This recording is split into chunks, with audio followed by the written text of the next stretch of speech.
Baiklah, terima kasih atas kesempatan yang telah diberikan kepada saya. Perkenalkan, nama saya Anastasia Wangke dari kelas 4 AB2. Pada saat ini, saya akan mempresentasikan tentang perpajakan. Baiklah, kita masuk yang pertama yaitu pajak penghasilan pasal 22. Merupakan pembayaran pajak penghasilan dalam tahun berjalan yang dipungut oleh yang pertama bendahara pemerintah, termasuk bendahara pusat dan daerah, instansi atau lembaga pemerintah, dan lembaga negara lainnya. Yang kedua yaitu badan-badan tertentu, baik pemerintah maupun swasta, berkenan di bidang import atau kegiatan usaha di bidang lainnya. Yang ketiga, pajak badan tertentu untuk pemungutan pajak dari pembelian atau penjualan barang tergolong sangat mewah. Selanjutnya, kegiatan impor dan ekspor. Objek dan tarif pajak pasal 22 atas impor. Yang pertama, barang tertentu dikenakan sebesar 10%. Yang kedua, barang tertentu lainnya sebesar 7,5%. Yang ketiga, kedelai, gandum, dan tepung terigu sebesar 0,5%. Yang keempat, selain barang tertentu lainnya, kedelai, gandum, dan tepung terigu yang menggunakan angka pengenal import sebesar 2,5%. Yang kelima, selain barang tertentu lainnya, kedelai, gandum, dan tepung terigu yang tidak menggunakan angka pengenal import sebesar 7,5%. Dan yang terakhir, barang yang tidak dikuasai sebesar 7,5% dari harga jual lelang. Selanjutnya, atas ekspor.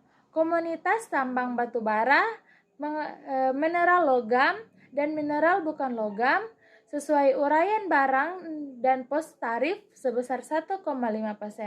Selanjutnya, pemungutan pajak PPh pasal 21, Bank Devisa dan Direktorat Jenderal Bea dan Cukai.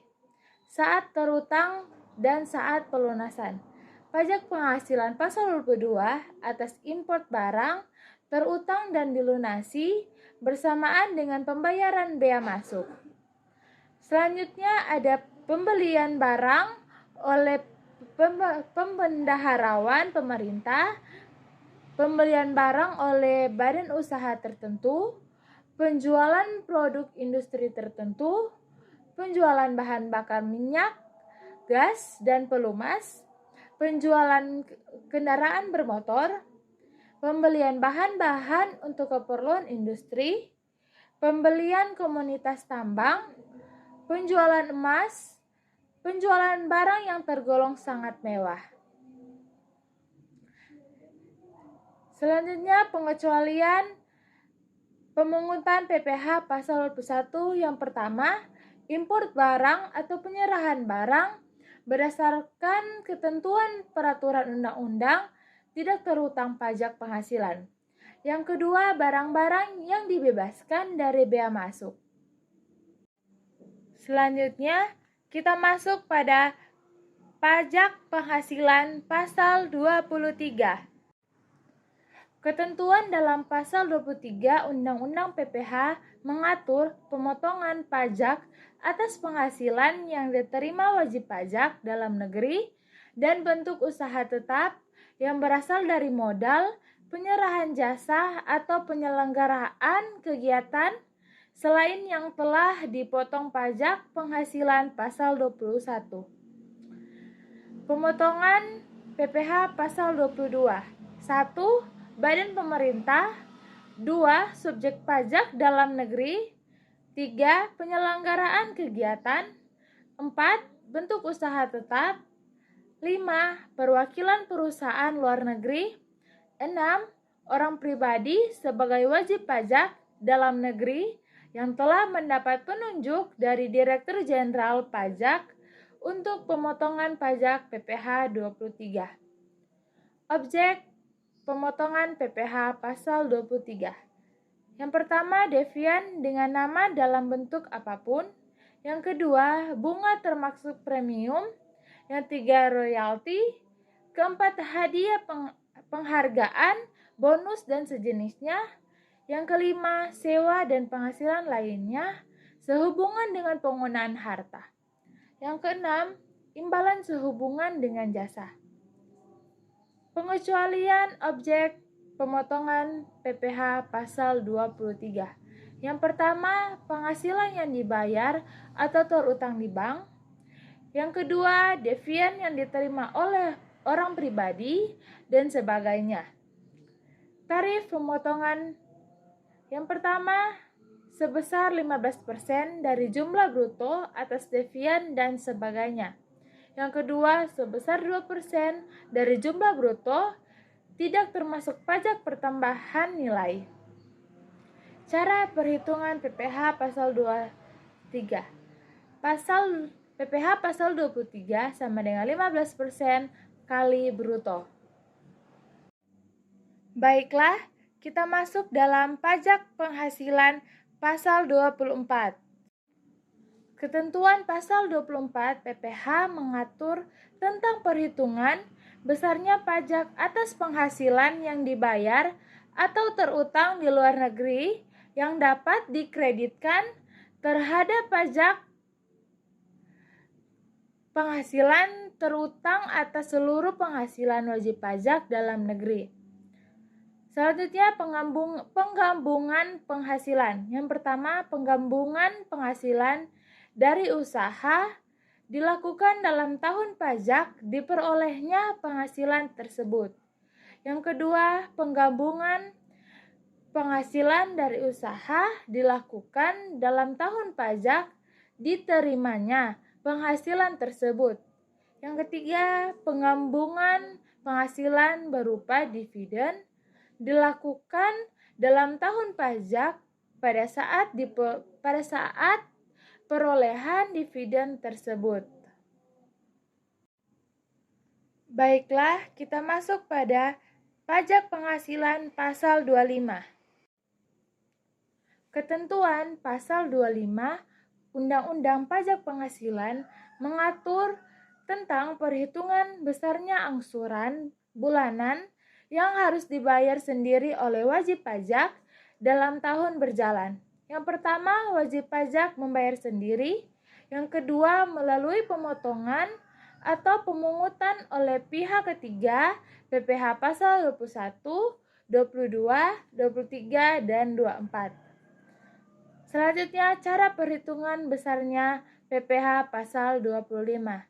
Yang pertama, pajak penghasilan yang dipotong sebagaimana yang dimaksud dalam pasal 21 dan 23 Undang-Undang PPh, serta pajak penghasilan yang dipungut sebagaimana dimaksud dalam pasal 22 Undang-Undang PPh.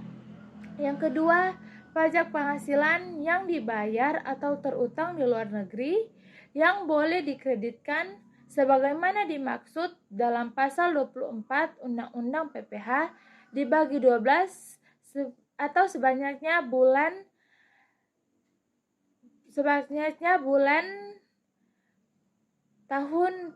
pajak tahun berjalan. Masuk pada pajak penghasilan pasal 26. Ketentuan pasal 26 Undang-Undang mengatur tentang pemotongan atas penghasilan yang bersumber di Indonesia yang diterima atau diperoleh wajib pajak luar negeri selain bentuk usaha tetap. Selanjutnya, wajib pajak PPh pasal 26. Yang dikenakan pemotongan PPh pasal 26 adalah wajib pajak luar negeri. Objek pajak penghasilan pasal 26. Yang pertama, dividen, hadiah, penghargaan, dan sebagainya. Yang kedua, penghasilan dan penjualan atas pengalihan harta di Indonesia. Yang ketiga, premi asuransi yang dibayar pada perusahaan asuransi luar negeri. Pemotongan pajak. Yang pertama, badan pemerintahan. Yang kedua, subjek pajak dalam negeri. Yang ketiga, penyelenggaraan kegiatan. Yang keempat, bentuk usaha tetap. Yang kelima, perwakilan perusahaan luar negeri lainnya. Yang terakhir, pembelian yang ditunjuk sebagai pemotongan PPh pasal 26. Yang terakhir, pajak penghasilan pasal 4 ayat 2 PPh yang bersifat final. Ada beberapa pajak penghasilan dalam PPh yang bersifat final. Pajak yang pertama, pajak penghasilan atas bunga sewa dan imbalan jasa konsultan dan jasa kontribusi yang diatur dengan peraturan pemerintah PPh pasal 4 ayat 2. Yang kedua, pajak penghasilan atas penghasilan berupa bunga deposito dan tabungan diskonto sertifikat Bank Indonesia. Yang ketiga, pajak penghasilan atas penghasilan berupa bunga atau diskonto obligasi. Yang keempat, pajak penghasilan atas penghasilan berupa sewa dan tanah dan bangunan. Yang kelima, pajak penghasilan atas penghasilan dari penghasilan atas tanah dan bangunan. Yang selanjutnya, pajak penghasilan atas hadiah undian. Selanjutnya, usaha jasa kontribusi. Yang pertama, jasa konstruksi. Kedua, pekerjaan konstruksi. Yang ketiga, perencanaan konstruksi. Yang keempat, pelaksanaan konstruksi. Yang kelima, pengawasan konstruksi. Dan yang terakhir, penyediaan jasa. Ada PPh final atas penghasilan dari transaksi derivatif berupa kontrak berjangka yang diperdagangkan di bursa, dan PPh atas penghasilan dari usaha yang diterima atau diperoleh wajib pajak yang diterima peredaran bruto tertentu. Baiklah, inilah presentasi tentang perpajakan. Mohon maaf jika masih banyak kesalahan dan terima kasih.